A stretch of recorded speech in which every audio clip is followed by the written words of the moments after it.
This is the only Robert Munsch book that is currently out of print, and I kid you not, it is because it depicts God as a little black girl. For those unfamiliar, Robert Munsch is one of the best-selling children's authors of all time, dozens and dozens of books and tens of millions of copies sold. The Paper Bag Princess, as well as Love You Forever, which has made many a person cry over the decades, are some of his most famous books.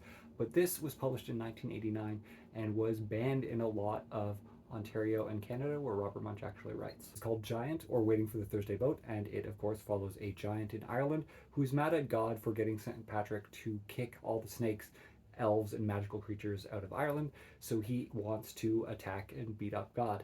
And St. Patrick says that God will come on the Thursday boat, and when the person shows up on the Thursday boat, it is a little black girl, and the giant does not believe that this is in fact God.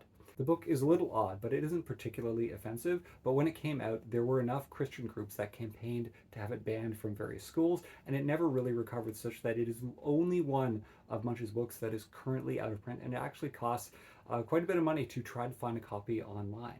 Munsch, unfortunately, is nearing the end of his life, and I think it would be kind of cool to see someone reissue this book, because it's a shame that it's the only one that isn't published currently, and it's for a particularly offensive reason in any way, and I think it actually has a little subversiveness that was pretty welcome in 1989, and I think even more now with some of the conservative politics that are having a resurgence. So keep reading, and keep reading interesting books, even if they're children books that challenge your views about the Abrahamic God. I'll talk to you soon.